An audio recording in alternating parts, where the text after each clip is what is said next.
Welcome everybody. We got a beautiful question. We are expected to integrate integral 0 to pi x times sin x divided by 1 positive cos squared x times dx. So foremost, let me just take the following consideration. Let us consider I to be equal to this entire quantity. Okay. So having got that, what I would like to do, I would like to apply the King's property.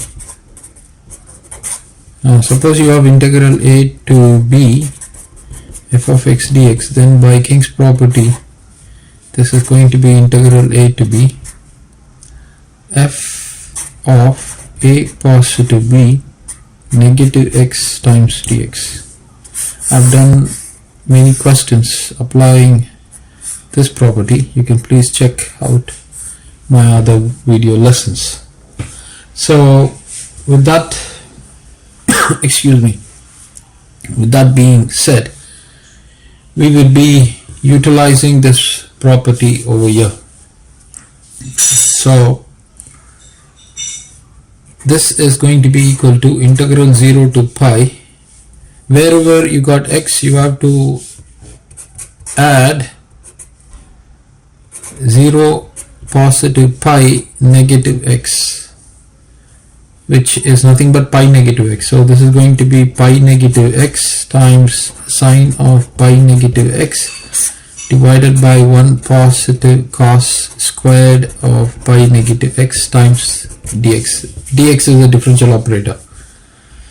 Now sine, we know the following: sine of pi negative x. What is this? If you are unsure, you can apply the formula sine of a minus b, which is equal to sine a cos b negative cos a sine b. So by applying this rule, this is going to be sine pi times cos x negative cos pi times sine x. Sine pi is 0, this goes off. Cos pi is negative 1, so that would mean negative times negative positive. So I get sine x. So sine of pi negative x is equal to sine x. That's an important identity we would be employing here. So in place of sine pi negative x, we got sine x. This is pi negative x divided by 1 positive. Now we need to get hold of this value, cos squared of pi negative x. Now this is nothing but cos of pi negative x raised to the power of 2. I would be applying cos of a minus b, which is cos a cos b positive sine a sine b. So therefore cos of pi negative x is equal to cos pi cos x positive sine pi sine x. Sine pi sine x goes off. Cos pi is negative 1, so I get negative cos x. So this is also another all important result. Cos of pi negative x is negative cos x. But we need cos squared of pi negative x, which I have written as cos of pi negative x raised to the power of 2. This is negative cos x, that has to be raised to the power of 2, which is nothing but positive cos squared x. So this is nothing but cos squared x times dx integrating from 0 to pi. I can rewrite this as pi times sine x times dx divided by 1 positive cos squared x with the integration from 0 to pi negative x times sine x divided by 1 positive cos squared x times dx. Now on the left I got I. If you remember, I took the initial question as I equal to this entire quantity. So that would mean in place of this I can substitute I. So I got I here. So I have I is equal to pi times sine x over 1 positive cos squared x times dx negative I. I can move this I to the left. That would mean I positive I is equal to pi times integral 0 to pi sin x over 1 positive cos squared x times dx. Now this is going to be 2 times I. Now I need to integrate pi times 0 to pi sin x divided by 1 positive cos squared x times dx. Now what I wish to do, I would like to take, let me go to the next page. Now let me take cos x is equal to t.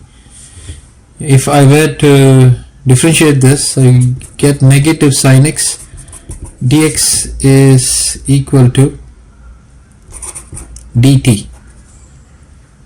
Okay, that would mean sin x dx is equal to negative dt.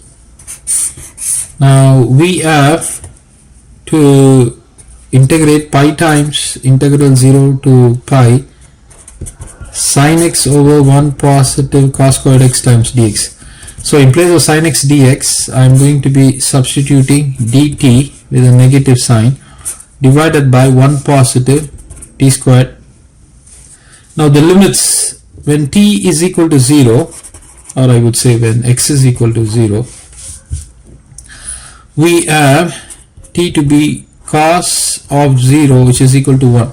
So this is 1, and when x is equal to pi, we got t is equal to cos of pi, which is t being equal to negative 1, right? So this is negative 1. Everything is okay. Now this is negative sign, so let me revert this. So this is going to be pi times integral negative 1 to 1 dt divided by 1 positive t squared. Now this is a even function. Why do I say even function? If I were to take f of x is equal to 1 over 1 positive x squared, I substitute x is equal to negative 1, or if x is equal to negative x, this is going to be f of negative x is equal to 1 over 1 positive negative x raised to the power of 2. That's going to be equal to 1 positive x squared, which is equal to f of x. So I'm getting the function back. Because of that fact, I can rewrite this as 2 times pi, of course pi is the constant occurring, 0 to 1 dt divided by 1 positive t squared. This is nothing but tan inverse of t, the limits are 0 to 1. Now if I were to apply the upper limit, tan inverse of 1 followed by tan inverse of 0, I would get tan inverse of 1 is pi over 4, right? But tan inverse of 0 will perish. So this is going to be pi divided by 4. 2 divides here 2 times, which would give me pi squared divided by 2. Now this is for this part. Okay, this part I have integrated. So let me complete this. So this implies 2 times I is equal to, this entire quantity has been evaluated to be pi squared over 2. Pi squared over 2. We need I. Therefore, the value of I is equal to, bring the 2 down. So you get pi squared over 4 square units or units. I think you can just play units. Right? So that is the solution to this beautiful question. Thank you everybody. Please like, share and subscribe to our channel. Until we meet again, enjoy your day.